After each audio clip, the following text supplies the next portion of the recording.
요 일제강점기 이제 본격적으로 들어가기 전에 세계사 내용을 조금 알려드릴게요. 이거를 알고 있어야지 한국사를 좀 이해하기 쉽기 때문에.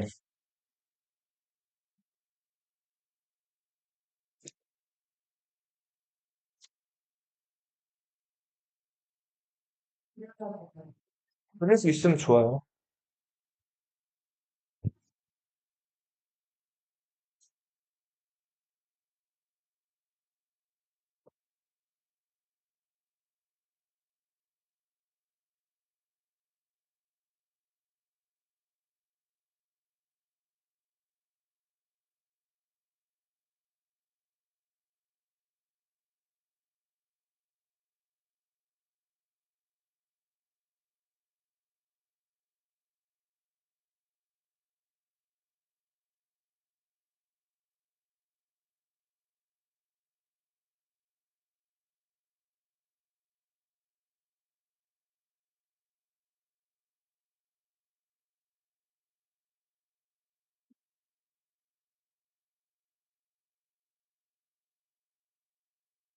일본이 한반도를 놓고 큰 이 청나라랑 벌인 전쟁.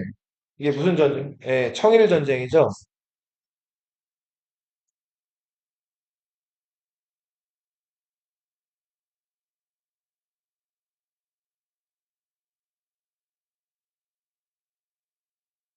이거 누가 이겼죠?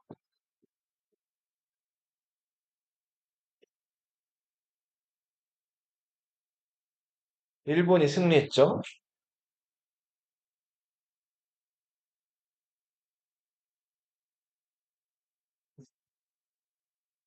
자, 우리 이 땅을 뭐라고 불러요? 이 땅은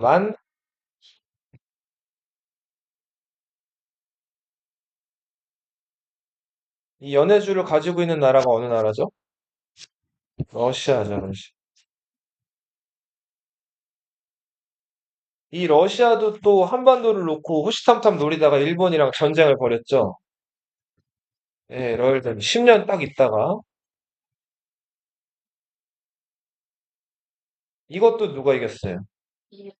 일본이 이겼죠. 포츠머스 조약. 포츠머스는 어느 나라에 있는 도시라 그랬죠? 미국에 있는 도시라 그랬죠? 그러니까 거중 조정에 의하면은 미국이 자, 이런 것들 좀 도와줘야 되는데 미국이 오히려 일본 손을 들어주면서 뭐 러시아와 일본 사이에서 미국이 중재를 해가지고 이제 미국이 심판을 보고 러시아, 일본 이제 복싱해서 서로 피투성이가 됐는데 어느 나라 손을 들어준 거예요. 일본 손을 들어준 거죠. 일본이 많은 피해를 봤지만 그래도 러시아를 물리쳐내고 마침내 이 조선에 대해서 지배권을 행사를 하게 되죠. 그리고 1905년에 일본이 조선에 강요한 조약, 을사 늑약이죠. 그래서 우리나라 외교권을 이때 박탈당하죠. 1907년에 고종이 헤이그 특사를 보낸 거에 대해서 일본이 이제 고종을 강제로 끌어내렸죠. 강제 퇴위시키고 나서 정미 7조약을 강요하죠. 이때 우리 대한제국의 군대를 모두 해산시켜버렸죠. 1909년에는 기후각서 여기서 우리 재판관들을 다 일본인들로 교체했죠. 사법권도 어떻게 했어요? 다 가져가 버렸죠. 1910년에는 경찰권도 탈해 갔죠. 그러면서 자, 우리 경찰을 다 일본인 뭘로 임명했어요? 헌병들로 임명했죠. 이제 헌병 경찰 통치가 시작이 되죠. 자, 이렇게 무자비하게 힘으로 누르는 통치를 무슨 통치라고 그랬어요? 무단 통치라고 한다 그랬죠? 그리고 마침내 1910년에 우리 국권을 완전히 일본이 뺏어갔죠. 경술, 북치. 한일 병합조약이라고도 불리죠?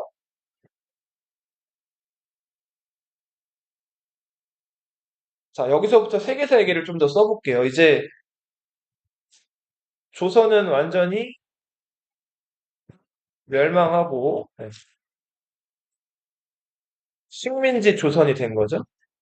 대한제국이 망하고 식민지 조선이 된 거죠. 자, 이 청나라라는 나라도 완전히 지금 그 청나라 역사를 또 얘기하려면 너무 시간이 기니까 뭐 미국, 영국, 프랑스, 뭐 오스트리아, 이탈리아 여러 나라들에게 계속 이제 이권들을 뺏기고 막 이렇게 당하고 있었단 말이에요.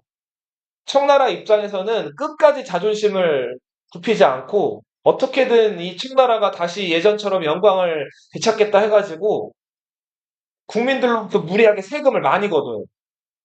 그리고 당시에 민간에서 운영하고 있던 그 철도 회사가 있었단 말이에요.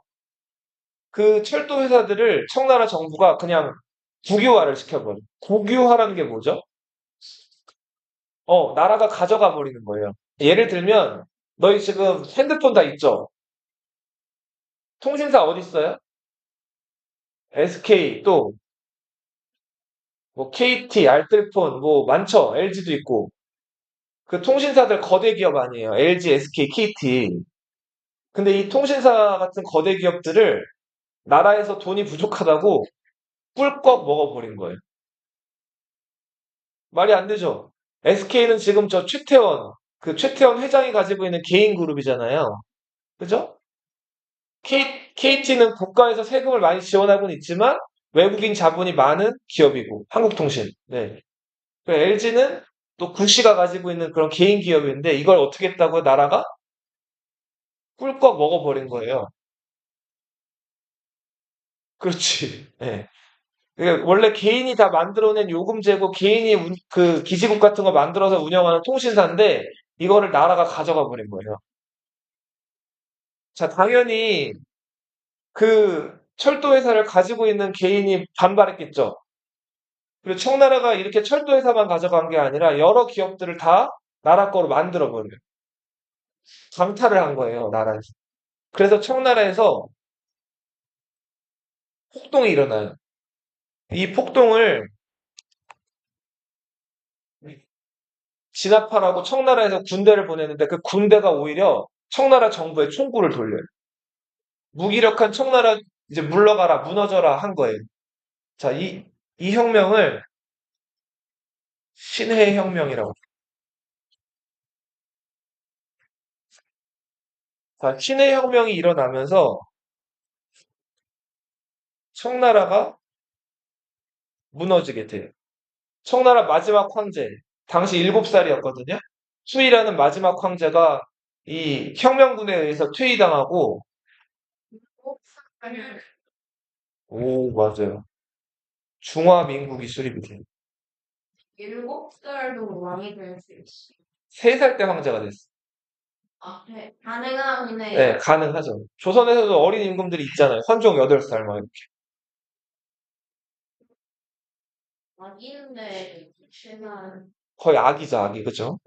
중화민국이 수립이 됐는데 이 중화민국을 이제 말 그대로 오랫동안 중국은 진시황제 이래로 2000년 동안 황제들이 지배해 왔잖아요.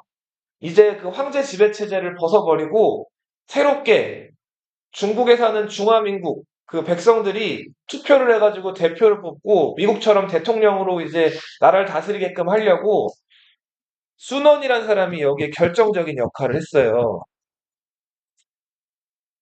그래서 순원은 삼민주의란 책에서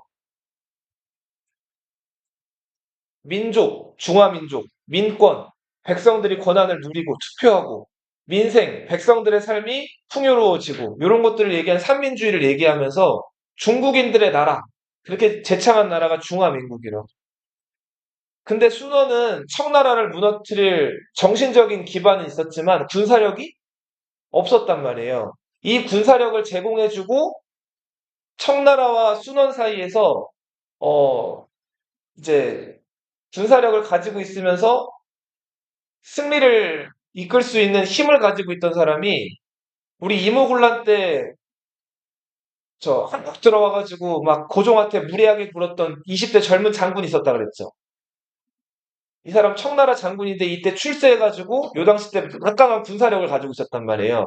이 사람이 위안 스카이라는 사람이었어. 자, 순원이 위안 스카이한테 연락을 해가지고 위안 스카이는 이때 청나라 장군이었거든요.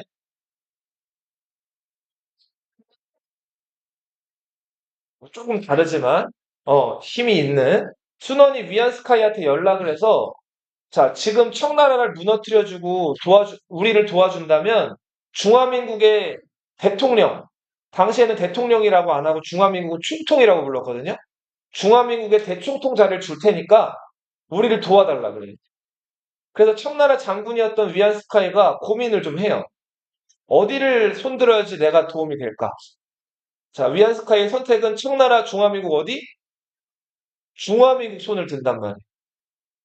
자, 그래서 위안스카이가 대총통이 되면서 청나라는 마침내 250년 만에 망해요.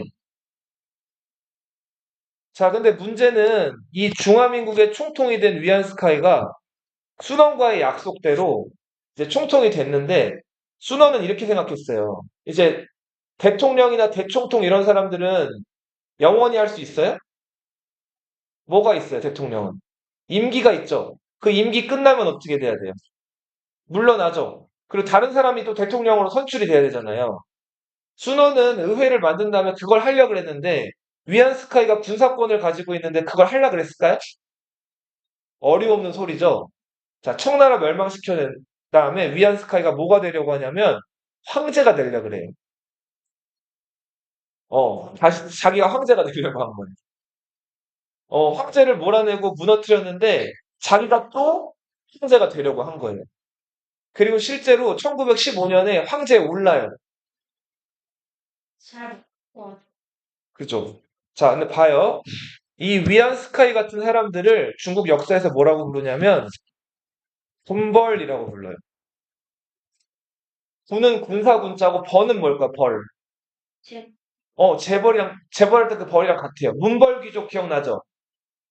그 세력이나 어떤 가문 이런 것들을 뜻해요.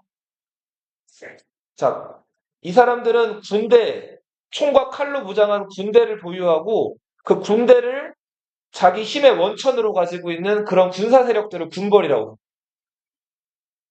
군벌한테는 자기가 제일 강력하고 목소리를 크게 내려면은 군사가 제일 중요하죠. 근데 군사는 하루만 데리고 있어도 일단 뭐 해야 돼요? 먹여야 되죠. 하루에 최소 두 끼는 먹여야 돼요. 그리고 옷도 입혀야 되죠. 그리고 어딘가 또 재워야 되죠. 또 뭐도 있어야 돼요. 무기도 있어야 되죠. 이게 다 뭐예요? 다 돈이죠, 돈. 오로지 돈이에요, 돈. 이 군벌은 나라고 보고 필요 없어요. 무조건 뭐예요? 돈. 자, 그래서 이 위안스카이가 군대를 운영하려면 막대한 돈이 필요한데 청나라 이제 망하고 나서 중화민국이란 나라 새로 세워졌는데 중국이란 나라가 영국이나 뭐 프랑스처럼 막 공장을 만들어서 근대화에 성공한 것도 아니고 다 수수박 깡촌이란 말이에요. 다 농민들 그 백성들 그 아직도 논에서 일해가지고 그거 이제 쌀 같은 것들 세금으로 내는 그런 옛날 사람들인데 가난했다고. 그리고 그나마도 청나라가 정치를 못해서 19세기 100년 동안 열강들에게 배상금이나 빚만 엄청 많이 져놨단 말이에요. 그러니까 개뿔 아무것도 없는 시골 깡촌에서 황제가 된 거예요. 근데 주변 국가들은 만만치도 않은 나라들이죠. 일본은 계속 도전해 오고 있고 위안스카이는 아무튼 자기 권력을 유지하려고 돈이 계속 필요했던 사람이에요. 자, 이런 와중에 1914년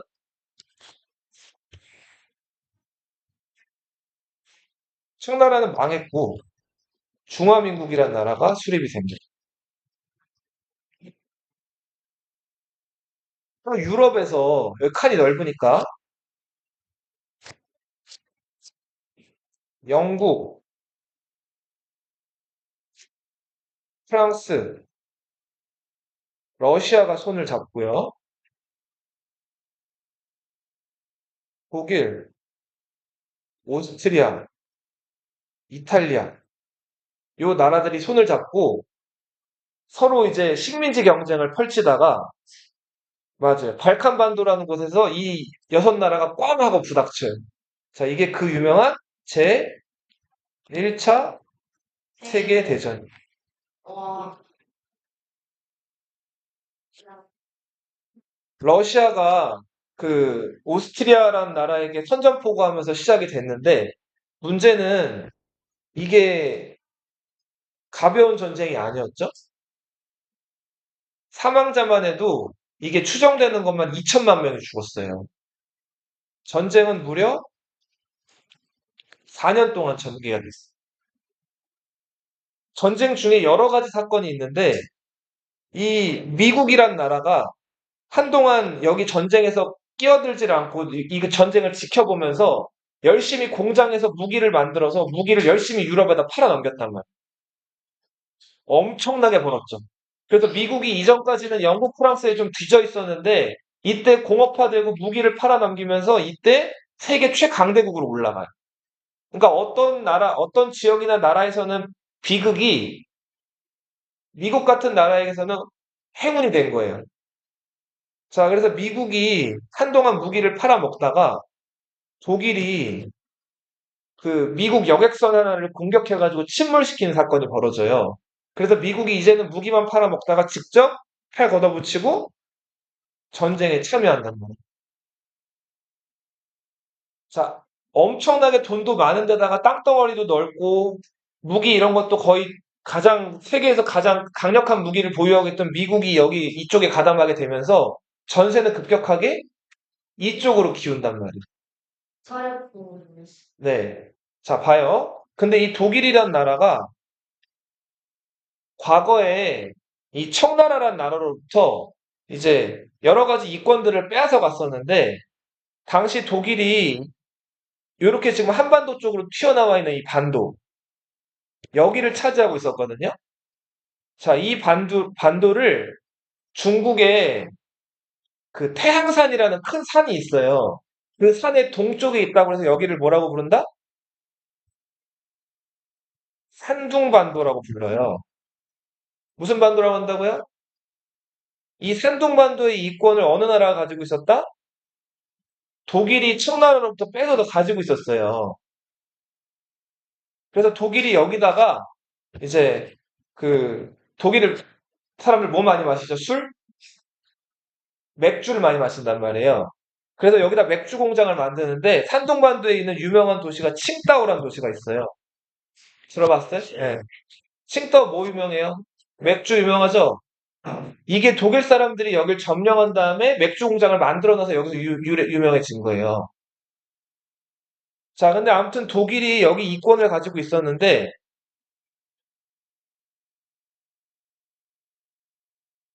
전세가 이쪽에 더 유리해졌다 그랬죠?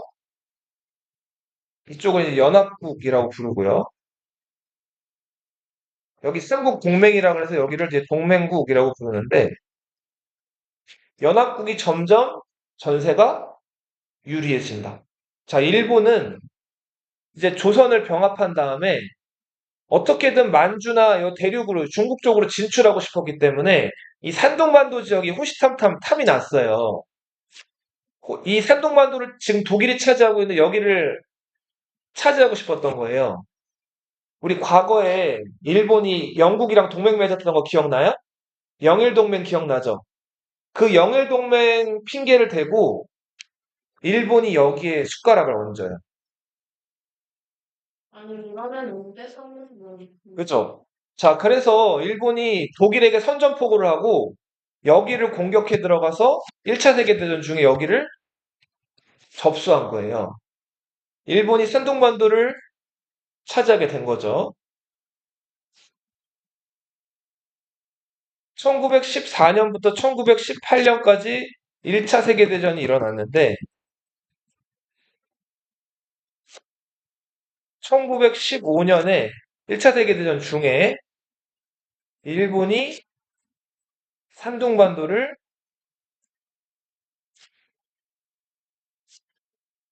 차지하게 돼요.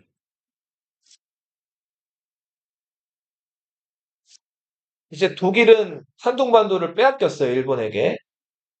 그 다음에 일본이 산둥반도를 본격적으로 이제 가져가려고, 당시 중국은 누가 다스리고 있었죠? 청나라가 망하고 중화민국이 있었죠? 이 중화민국, 당시 수도가 베이징이었기 때문에 베이징 정부라고 불렸거든요. 이 베이징 정부를 이끌고 있던 총통이 누구였어요? 위안스카이한테 산둥반도에 대해서 21가지 요구가 적힌 21개조 요구라는 거를 해요.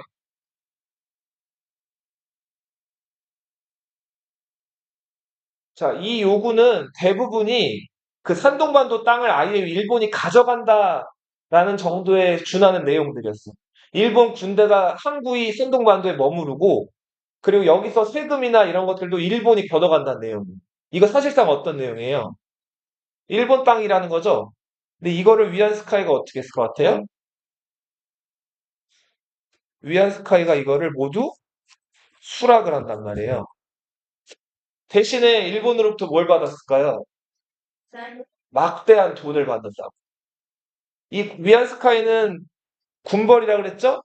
자기 군대를 유지하기 위해서는 땅이고 뭐고 일단은 뭐부터 있어야 된다고? 돈부터 있어야 된다고. 자, 그러니까 자기 군대를 유지하려고 지금 나라를 어떻게 한 거예요? 팔아먹은 거죠. 자, 그런데다가 위안스카이가 이제 돈도 많이 생겼겠다. 국물, 궁궐을 짓고 뭐에 즉위했을까요? 네. 황제직위를 하게 됩니다. 이거 중국 사람들이 어땠을 것 같아요? 너무너무 싫었겠죠? 네. 자, 그래서 각지에서 위안스카이 토벌하자 하는 토벌 운동이 일어나요. 그래서 위안스카이가 각 지역에서 반란군이 일어나서 공격해 들어오니까 이거를 막아내다가 스트레스를 너무 많이 받아요. 그래서 평소에 지병이 있었는데 그 지병이 악화돼가지고 황제에서 퇴위한 다음에 죽는단 말이에요. 그런데, 자, 근데 위안스카이를 따르는 부하들이 많았어요. 그죠? 그러니까 그 위안스카이가 차지하고 있던 땅이랑 군사랑 이런 것들을 위안스카이의 부하 장군들이 나눠 가진다고. 그래서 이때부터 중국에서는 무슨 시대가 열리냐면 군벌 시대가 열리게 돼. 이 여러 군벌들, 뭐 단치루이, 그리고 뭐 장장님, 여러 그 위안스카이 부하 장군들이 있었거든요. 풍국장 이런 사람들. 이런 사람들이 다 군벌인들이고 주니어 위안스카이라고 보시면 돼요. 이런 사람들이 이때부터 중국을 이만큼, 이만큼, 이만큼, 이만큼 이렇게 어떻게 하게 된다? 나눠 가지게 됩니다. 자, 이 시대를 우리는 군벌 시대라고 부릅니다.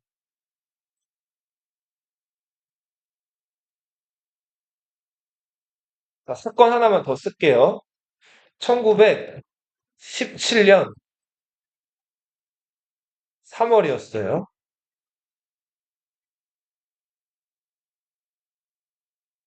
당시 러시아란 나라는 러시아에서 황제를 짜르라고 부르거든요. 뭐라고요? 짜르, 짜르 이렇게 부르는데 이 러시아는 황제가 다스리는 그 전제 국가였는데 러시아는 지금 뒤늦게 산업화에 뛰어들어가지고 산업화를 하고 있는 거대한 나라였는데 어, 굉장히 가난했어요. 가난하고 황제나 일부 그 귀족들만 잘 먹고 잘 사는 나라였단 말이에요. 농민들은 살기가 어렵고 워낙 그 어려운 상황인데 뒤늦게 이 러시아 황제가 영국, 프랑스가 막 산업화하는 걸 보고 뒤늦게 걔네를 흉내내고 따라를 하게 된 거예요. 근데 아직 산업화도 제대로 안 된 상황이었고, 자, 아무튼 나라 땅덩어리는 크니까 그 뭐랄까 돈이나 이런 것들 땅덩어리도 넓고 돈이나 어느 정도는 가지고 있는데 이게 백성들에게 돌아가지는 않고 오로지 그 황제나 귀족들만 잘 사는 나라가 러시아였어. 네. 이 러시아, 당시 황제가 다스린 이 러시아를 제정 러시아라고 불렀어요. 뭐라고요? 러시아는 사실 1차 세계대전에 참여할 형편도 못 됐어요. 대표적인 예. 러시아 땅덩어리도 크고 군대도 많고 좀 했는데 한반도 놓고 일본이랑 전쟁 벌인 거에서 이겼어요, 졌어요. 졌죠. 일본한테 지면서 나라 그 망신이란 망신은 또 다 당했고 여러 가지로 전쟁에서 감당할 비용이나 이런 것도 없는 상황이었는데 얼떨결에 이 영국, 프랑스 1차 세계대전에 저 참여를 하게 된 거예요. 발칸반도에서 여러 열강들이 식민지 경쟁을 하다가 이제 불꽃이 튄 거예요. 자, 근데 아무튼 러시아는 그런 어려운 상황에서 전쟁을 무려 3년 동안 수행하고 있었는데 잘 봐봐. 선생님 봐봐. 전쟁은 병사들이 나가가지고 싸우는 거죠. 당시 러시아에서 러시아 군인들한테 이제 총을 만들어가지고 처음엔 줬어요. 그 다음 전쟁터에 나가라고 했는데 어느 순간부터 돈이 떨어진 거예요. 총을 만들 돈이 없는 거예요. 그러면은 군인들한테 총을 줘야 되는데 줄 수가 없게 된 거예요.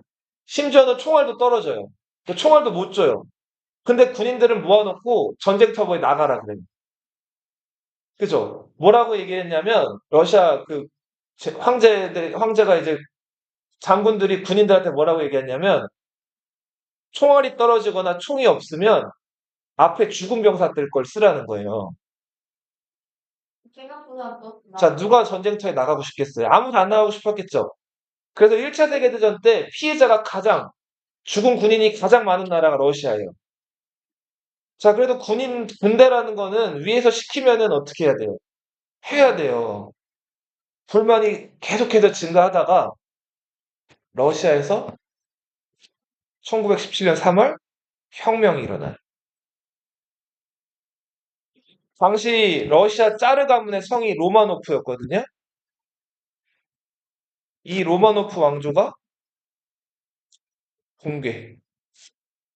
황제가 퇴위당하고 황후 그리고 황제의 아들이었던 황녀가 모두 이제 퇴위당한 다음에 그 조그만 집에 연금이 돼요. 갇히게 되려고. 그리고 화난 병사들과 노동자, 농민들이 이 황족들을 다 죽여버린다. 이때 뭐 살아남았다는 뭐 다 죽었다고 하지만 한편에서는 또 살아남았다는 이야기가 황녀 하나가 살아남았다는 이야기가 전해지는데 그 로마노프 황가의 마지막 황녀가 아나스타샤. 너희 디즈니라는 그 브랜드 알죠? 디즈니 만화에서 그 아나스타샤 가지고도 만화를 한번 만들었죠? 러시아의 마지막 황녀. 자, 3월 혁명이 일어났어요. 정부가 무너지고 임시정부가 만들어졌어요, 러시아에서. 케렌스키라는 사람이 이끌었기 때문에 케렌스키 임시정부라고 하는데 이 케렌스키가 이끄는 임시정부는 자, 일단은 전쟁 중이죠.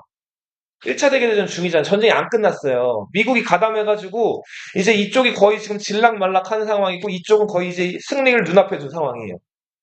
러시아는 무기도 없고 많은 게 지금 부족하지만 그래도 승리가 눈앞이기 때문에 전쟁에서 발을 뺄 수가 있었을까요? 없었을까요? 발을 못 빼요.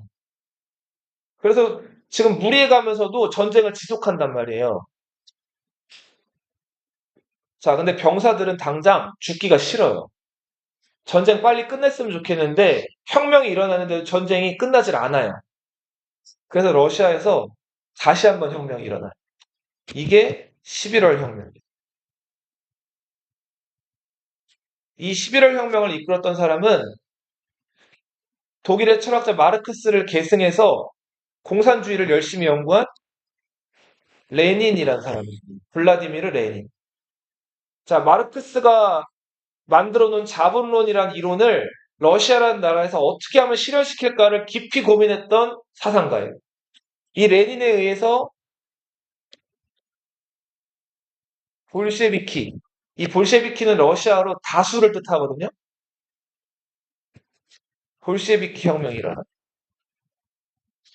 아, 지금 근데 사실 러시아 그 의원들 중에서 볼셰비키가 다수당이 아니라 소수당이었거든요. 근데 레닌은 우리가 이제 다수가 될 거다. 자, 라는 희망하에 자기들을 스스로 뭐라고 불렀어요? 볼셰비키라고 불렀어요. 자, 이게 이름하여 이제 러시아 혁명이에요. 음, 무슨 주의 혁명? 인간주의. 자, 레닌 정부는 러시아 혁명 직후에 지금 이제 독일이 거의 숨이 껄떡껄떡 넘어가서 전쟁에서 승리를 눈앞에 두는 상황인데 어떻게 했을 것 같아요? 전쟁에서 빠져나가. 그 다음에 독일이랑 화해해요, 화해. 전쟁에서 다 이겼는데 지금 거의 다 이제 무너져가던 독일한테 항복 선언을 한 다음에, 사실상 항복 선언을 한 다음에 독일에게서 차지했던 땅이랑 이런 것들을 다 돌려주고 심지어는 독일한테 배상금을 물어줘요. 자, 러시아 내에서 이거 그냥 가만히만 있을 수도 있는 거야. 그죠. 가만히만 있었어도 시간이 지났으면 이기는 거였는데 도저히 지금 러시아 안에서는 병사들이랑 노동자랑 농민들이 다 전쟁을 반대하는 분위기여서 레닌이 그거를 편을 든 거예요. 그 전쟁에서 자, 러시아에서 이거를 좋아했을까요? 안 좋아했을까요? 좋아하는 사람들도 있었고 격렬하게 반대하는 사람들도 많았단 말이에요. 자, 격렬하게 반대하는 사람들, 이 사람들은 하얀 옷을 입고 전쟁에 참여했어요. 백군이라고 불렸고, 자, 공산주의자, 마르크스가 좋아했던 색깔은 빨간색이죠. 자, 반면에 노동자나 병사들이나 농민, 그리고 레닌 주변에 있던 공산주의자들은 어떻게든 전쟁에서 발을 빼고 우리가 손해를 보고 독일에게 많은 걸 다시 이제 배상금 돌려주지만 빨리 전쟁에서 발을 빼고 공산주의 개혁을 해야 된다는 사람들이 적군이었어. 혁명을 주도했던 게 레닌 세력들이죠. 적군이죠. 이 백군은 아직 그 무너진 황제파, 귀족파. 적군은 노동자, 농민, 병사. 자, 이때부터 5년 동안 러시아에서는 치열하게 적백 내전이 벌어져요. 누가 이겼을까요? 저 적군이 승리를 하죠. 자, 그러면서 러시아에서 소비에트 사회주의 어, 공화국 연방이 수립돼요. 소와 련을 따가지고 이게 뭐다? 소련이 만들어져요. 소비에트라고 하는 거는 평의회를 뜻하거든요. 노동자 소비에트, 병사 소비에트, 농민 소비에트, 우크라이나 소비에트, 에스토니아 소비에트, 여러 소비에트들이 연합해가지고 만들어진 그 거대한 사회주의 공화국 연방이 소비에트 사회주의 공화국 연방. 가장 큰 땅덩어리를 차지하고 있던 게 러시아 소비에트여가지고 러시아 사람들이 이 소련을 이끌어가기 시작했어요. 처음 지도자는 레닌이 얼마 있다가 뇌출혈을 죽어요. 레닌은 자 후계자를 이제 생각을 하는데 제일 좀 뭐랄까 열렬하게 활동하던 사람이 트로츠키랑 스탈린이라는 사람이었어요. 트로츠키라는 사람은 투박했어요. 그리고 굉장히 좀 무뚝뚝하고 레닌이랑 때로는 대립하는 것 같지도 보였지만 가장 레닌을 잘 이해하고 어떻게 보면 정말 진실되게 공산주의를 실현할 수 있을 만한 사람이 트로츠키였기 때문에 레닌은 자기랑 반대되는 입장이었지만 트로츠키를 자기 후계자로 생각을 했는데 트로츠키랑은 정반대 성향. 레닌 앞에서는 복종을 너무 잘해요. 근데 레닌만 없으면 아주 얼굴이 차갑게 변해가지고 자, 무자비하게 반대되는 사람들을 죽였던 심장이 강철처럼 단단하고 차가웠다는 스탈린. 예. 두 얼굴의 사나이. 레닌이 죽고 나서 누가 실권을 장악한다? 스탈린이 실권을 장악한다. 자, 트로츠키라는 사람은 어떻게 했을까요? 죽였어요, 저를. 이 트로츠키가 스탈린을 피해가지고 저기 멕시코까지 망명을 가요. 근데 스탈린이 정보 부대를 보내가지고 이 도끼로 트로츠키 등을 쳐서 죽인단 말이에요.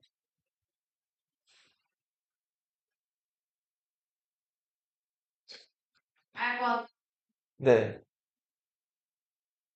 레닌은 몸이 되게 아픈 상태여서 말도 잘 못하는 상황까지 마지막에 이제 몰려요. 근데 그 소련 공산당 안에서 인기가 더 많았고 사람들이랑 더 친분 관계를 잘 쌓았던 게 스탈린이었던 거예요. 그래서 그 스탈린이 당 안에서 인기를 이용해가지고 트로츠키를 제거를 한 거예요. 자, 그래서 소련에 대한 역사를 얘기를 했고, 자, 러시아가 빠져나갔지만 전쟁은 그래도 미국이 개입한 연합국 쪽이 압도적으로 유리했단 말이에요. 이탈리아도 이쪽으로 붙죠. 자, 그래서 결국은 1918년에 전쟁이 끝이 나요. 독일이 이쪽 동맹국을 이끌었기 때문에 독일이 이제 크게 패배하면서 이때 어마어마한 배상금이라든지 뭐 영토라든지 이런 것들을 다 연합국에게 떼어준단 말이에요. 자, 전쟁이 끝이 났어요. 연합국들이 독일을 어떻게 하면 스테이크 썰어 먹듯이 나눠 가질까를 가지고 회의를 열려요. 이게 프랑스 파리에서 열린 1918년부터 열린 파리 강화 회의라는 거예요. 19년까지. 자, 이 파리 강화 회의는 원칙적으로는 독일 쪼개먹기. 그리고 이제 파리 강화 회의 중에 그 파리의 저 프랑스의 황제들이 왕들이 살던 베르사유 궁전 들어봤어요? 이 베르사유 궁전에서 독일에게 막대한 배상금과 영토를 가져가는 조약이 체결되는데 이게 무슨 조약? 베르사유 조약.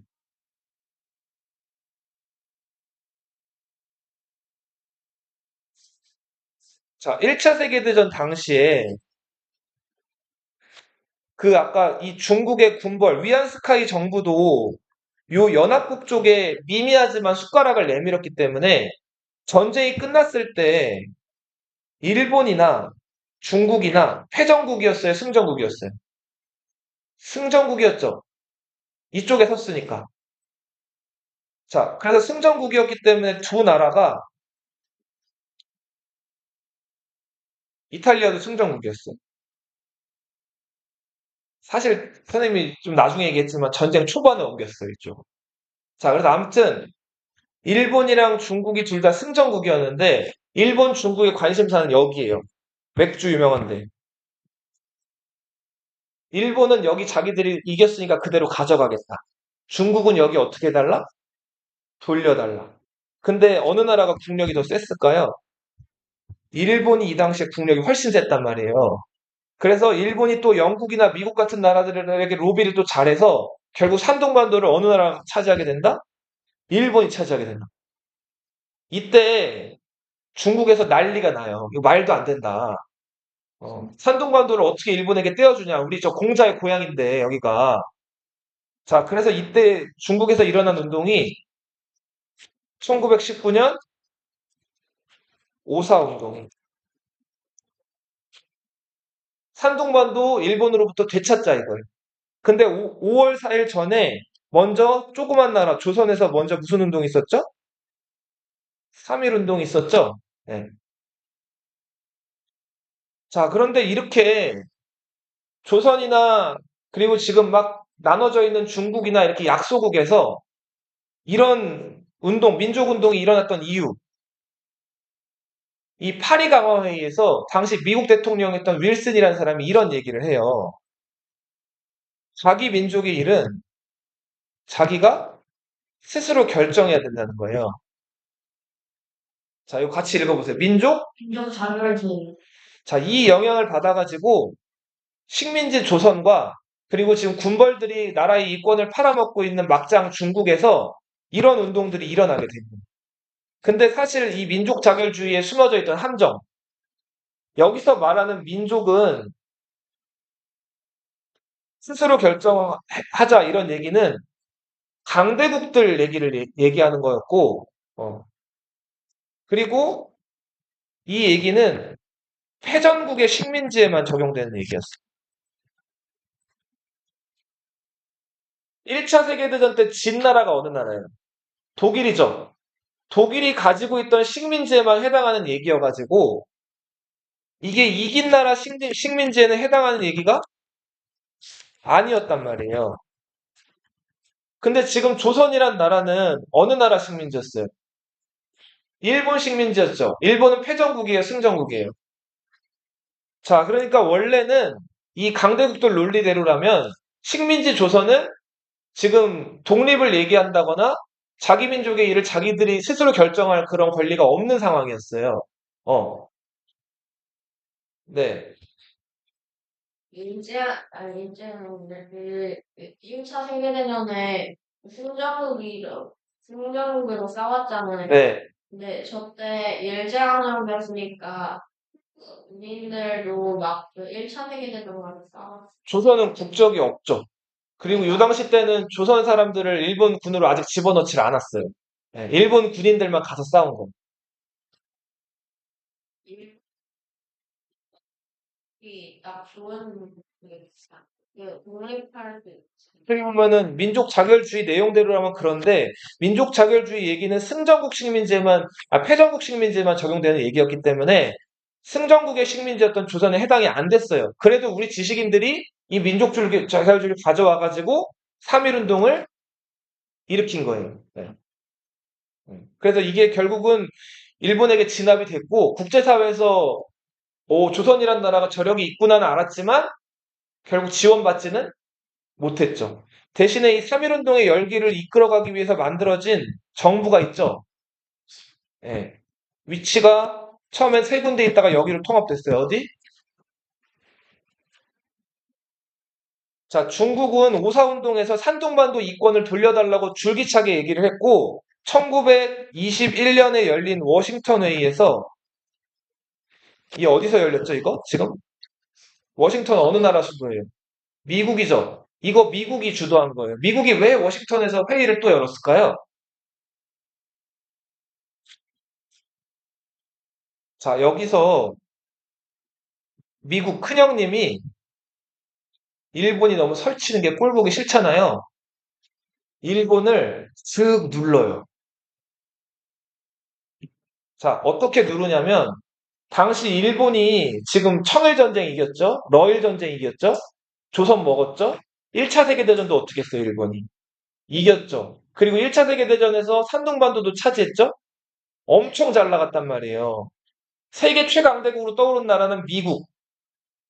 자, 해가 지지 않은 나라 영국을 제치고 미국이 1등. 자, 그 다음에 2등까지 떠오른 나라가 어느 나라? 일본. 일본이 세계 최강대국으로 떠오른 거예요. 자, 근데 일본이 너무 설치니까, 그죠? 미국이 불러서, 자, 일본 이걸 싹 누르는데, 먼저 주력한 비율을 줄여요.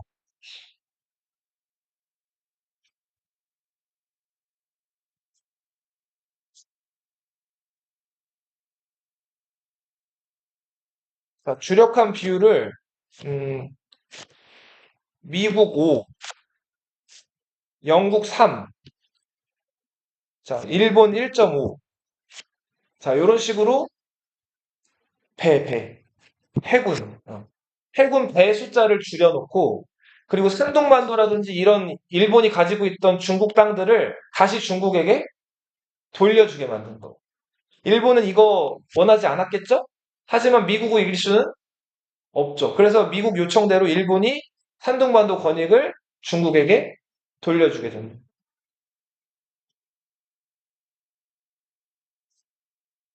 자, 근데 일본 사람들, 그리고 일본 군인들, 전쟁을 승리로 이끌었던 군인들은 속으로 이걸 납득을 했을까요? 못했겠죠? 1900, 이제 20년대 10년 정도 평화로운 시기가 있었어요. 1차 세계대전이라는 그 끔찍한 전쟁이 끝나고 10년 동안 한동안 평화로웠는데 제일 잘 나갔던 나라는 미국, 그 다음 2등으로 떠오른 나라가 일본. 영국이랑 프랑스는 과거에 비해서, 그죠? 여전히 잘 살지만 과거에 비하면 전쟁이 또 심하게 피해를 입었기 때문에 국력이 많이 빠지게 된다고. 그래서 조선보다는 잘 살죠. 자, 그런 가운데 이제 일본에서 1920년대 다이쇼 데모크라시라는 게 유행하게 돼요. 아니, 근데 처음으로 저때 일본 천황이 메이지 천황이어서 메이지 유신이었거든요. 그 메이지 천황이 1912년에 죽어요. 그리고 1912년에 메이지 천황의 아들이었던 누구? 다이쇼 천황이 즉위한단 말이에요. 1926년까지 사는데 이때 일본에서 전에 없던 민주주의가 크게 발달을 해요. 그동안 일본 메이지 유신은 일본의 사무라이들 있죠. 칼잡이들이 일방적으로 그 막 전쟁도 일으키고 백성들 투표나 이런 것도 제대로 실행하지 않고 자기들 마음대로 이토 히로부미 이런 사람들이 다 칼잡이 출신이란 말이에요. 그런 사람들이 겉으로 신사임적 양복만 입고 자 추진하던 그 개혁이고 전쟁이었어요. 근데 일본에서도 이제 일본이 어느 정도 경제적으로 성장을 했으니까 민주주의를 해보자 이런 여론이 들끓게 된단 말이에요. 그래서 전쟁에도 이겼겠다, 경제적으로 풍요로워진 상황에서 일본에서도 투표라든지 그리고 민간인 출신의 국회의원 이런 사람들이 등장을 한다고. 이게 일본의 뭐라고요? 다이쇼? 이때 식민지 조선에서도 일본이 일시적으로 무단 통치를 풀어줘요. 그러면서 조선에서 실시된 게 무슨 통치다? 문화 통치라고 합니다.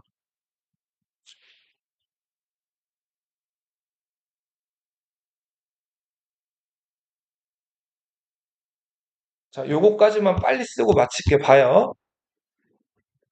잘 나가던 미국인데 1929년 10월 24일 목요일이었어요. 자, 미국에서 어느 날 주식이 확 떨어진 거예요. 자, 왜 떨어진지 봤더니, 자, 봐봐, 선생님 봐봐. 미국이 1차 세계대전 끝나고 세계 최강대국이었죠. 엄청 잘 살았어요. 그리고 공장 많이 만들어지고, 뭐, 포드 자동차, 그리고 뭐, 옷, 뭐, 그리고 먹는 거, 이런 것들 막 대량 생산해내서 유럽이나 여러 나라들에게 막 팔면서 돈을 엄청 벌었단 말이에요. 근데 공장 시설이나 이런 것들이 늘어나서 생산량은 늘어났어요. 10년 동안 잘 팔아먹다가 1929년 전쟁 끝나고 한 10년쯤 돼가지고 자 물건을 막 찍어내는데 더 이상 물건들이 예전만큼 팔리지를 않는 거예요. 자 물건이 팔리지 않으니까 공장이 어떻게 될까요? 망하죠. 공장 생산이 중단되는 거예요. 공장에서 일하던 노동자들은 다 잘리는 거예요. 자, 이렇게 미국 경제가 어려워지니까 미국이랑 여러 가지로 경제적인 관계를 맺고 있던 나라들이 다 경제적으로 어떻게 됐을까요? 어려워지기 시작했다고. 이게 세계 대공황. 근데 이때 미국이나 영국이나 프랑스 같이 원래 잘 살던 나라들 강대국들은 이 대공황을 극복해낼 방법이 있었어요. 자, 미국은 일단 땅덩어리가 어때요? 크죠? 거기 땅덩어리 안에 개발 안 된 곳들이 많았단 말이에요. 그래서 큰 그 강에다가 댐을 짓는다거나 다리를 건설하거나 나라에서 공공사업들을 막 일으켜요. 그래서 실직된 사람들, 해고된 노동자들을 그 댐 건설 현장이나 다리 건설 현장에다 막 투입을 한단 말이에요. 자, 세계대공황에 대한 대책. 미국은 새로운 일자리 수요를 만드는 거예요. 딜이 수요죠? 이게 무슨 정책이에요? 뉴딜 정책. 이 뉴딜 정책을 이끌었던 미국 대통령이 루즈 벨트란 대통령이죠. 자, 영국이나 프랑스도 대공황 직격탄을 맞는데 영국, 프랑스는 걱정할 게 없었던 게 19세기 때부터 식민지 개척의 선두주자였죠.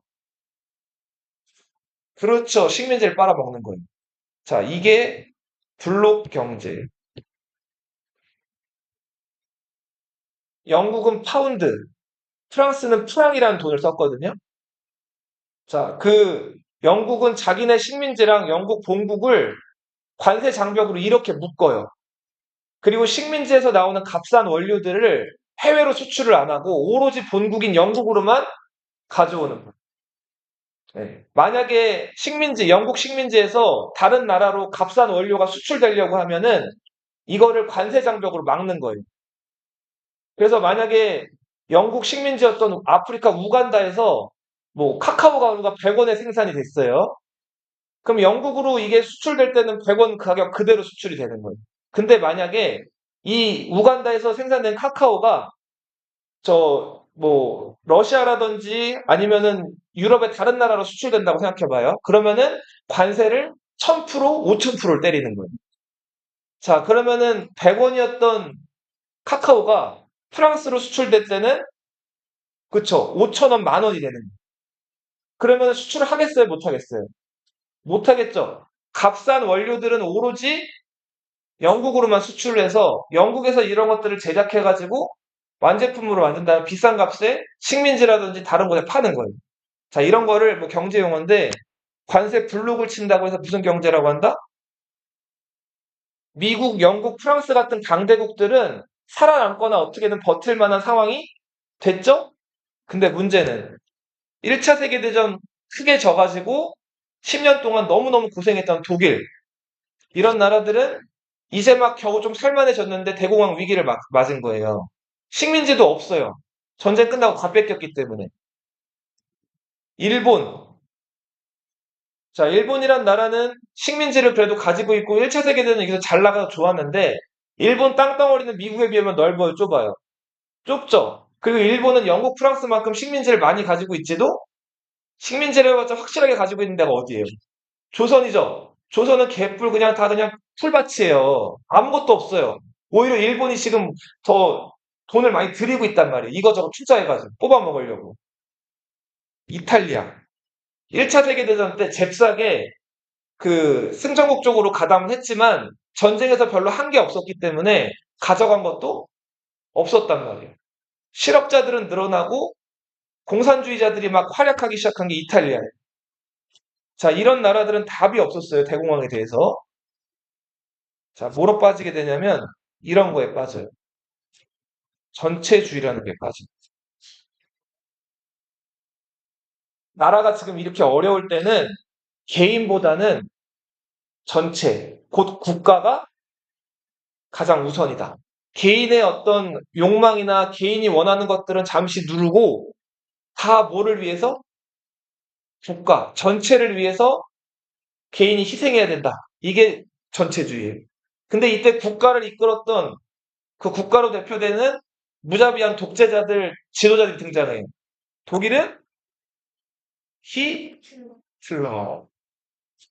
일본은 청일전쟁, 러일전쟁, 1차 세계대전을 승전으로 이끌었던 일본의 강력한 육군과 해군, 군이 제일 먼저 등장합니다.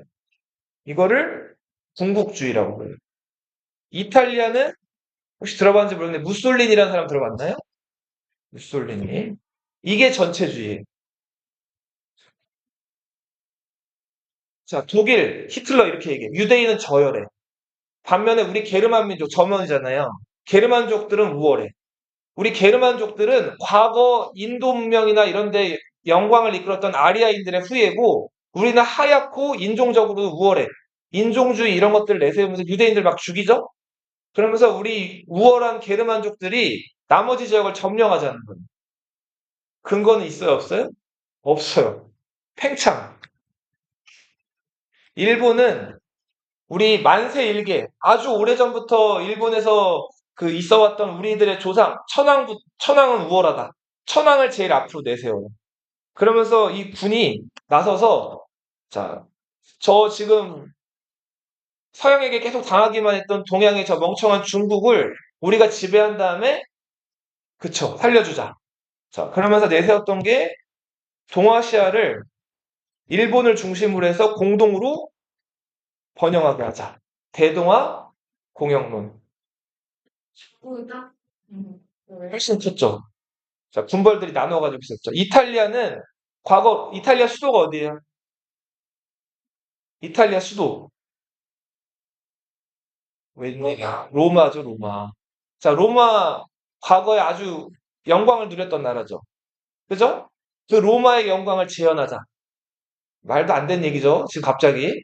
자, 이러면서 무솔리니가 군비를 점점 키우고 이제 주변 지역들을 침략하기 시작한 거예요. 1931년 일본이 식민지 조선에서 만주를 쳐들어가요. 이게 무슨 사변? 당시 만주는 중국인들이 다스리곤 있었는데 위안스카이의 부하장군이었던 장쩌린이라는 사람이 다스리게 됐어요. 이 장쩌린이 한동안 일본에게 여러 가지 이권들을 넘기면서 돈을 벌다가 장쩌린이 중국인들한테 진단 말이에요. 너 혹시 장제스라고 들어봤어요? 마오쩌둥의 라이벌 장제스 들어봤어요? 장개석? 이 장제스가 동벌들을 무너뜨리면서 중국을 통일하기 시작을 해요. 요 무렵에 1920년대 후반에. 그러면서 북진을 시작을 하는데 그 장제스가 그 장쩌린이라는 사람을 격파해요. 장쩌린은 베이징이랑 만주 지역을 차지하고 있던 큰 군벌이었는데 자, 우리 군벌들의 원천은 힘의 원천은 군사력이라고 그랬죠. 그 돈을 다 어디서 충당하고 있었다? 일본에게 충당을 하고 있었는데 장쩌린이 장개석한테 진 거예요. 그리고 만주로 쫓겨온 거예요.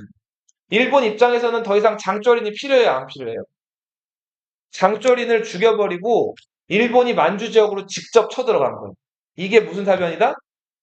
만주 사변이다. 자, 국제연맹에서 규탄을 해요. 일본 왜 중국 땅을 멋대로 쳐들어와? 일본 국제연맹을 어떻게 했을까요? 탈퇴해버려요.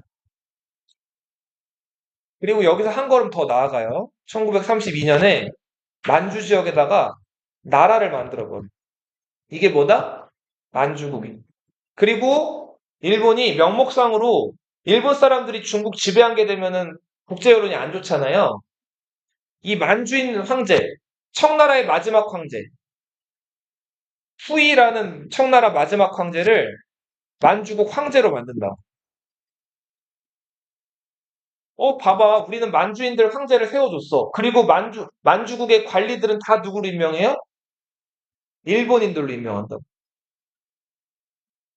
자, 그 다음에 여기서 질세라 일본이 이번에는 중국의 상하이라는 동네 들어봤죠? 상하이 지역을 공격해 들어가서 중국 사람들 다 죽여요. 이게 상하이 사변이에요.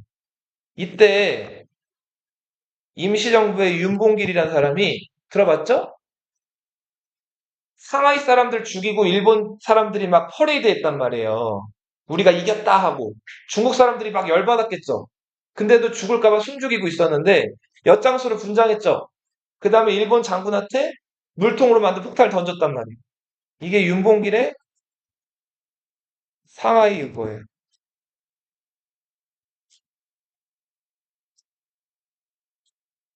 독일이 국제연맹 탈퇴하고요. 다 왔어, 다 왔어. 재무장. 1937년에 일본이 이번에는 북경을 공격해요. 이게 무슨 전쟁? 중일전쟁. 그리고 남쪽에서도 난징이죠? 난징을 침략할 때 어떻게 했을까요? 30만 명을 죽이죠, 중국인들을. 자, 일본이 점점 전선을 확대해요. 베트남을 침략해. 베트남은 프랑스 식민지였죠? 1939년에는 독일이 폴란드를 침공하면서 뭐가 일어났죠? 2차 베트남 침략한 것에서 모자라가지고 계속 동남아 지역, 미얀마나 이런 지역을 침략한다고. 베트남 프랑스 식민지, 미얀마는 영국 식민지예요. 자, 그리고 인도네시아는 네덜란드 식민지. 그리고 필리핀은 미국 식민지. 선생님 봐봐. 아메리카, 브리튼, 차이나, 더치가 어느 나라예요? 뿜빠이 n분의 1 좋아하는 나라. 네덜란드라고 들어봤어요? 네덜란드 사람들 더치라고 한다고. 더치페이 들어봤죠? ABCD 포위망. 자, 그 강대국들이 일본이 이제 자기네 식민지를 공격하니까 그동안 잘 팔던 무기 같은 거 수출 중단하고 석유를 안 팔기 시작하는 거예요. 일본은 석유나 무기나 필요했죠. 이거 석유나 무기 구할 수 없게 되면 이제 전쟁 그만하라는 얘기죠. 근데 일본이 여기서 굴했을까요? 오히려 미국을 어떻게 해요? 공격. 타격하죠. 태평양 전쟁이. 하와이에 주둔하고 있던 미국 함대를 공격하잖아요. 자, 미국이 응징에 나섰죠? 자, 그래서 결국은 전세가 뒤집히게 돼요. 미드웨이 해전이라고 해서. 자, 일본이 전쟁을 중단해야 되는데 끝까지 버티죠. 그러다가 1945년 미국이 뭘 떨어뜨리죠, 일본에? 원폭을 투하하죠. 자, 이렇게 해서 일본이 무조건 항복을 선언하면서 전쟁이 끝이 나요.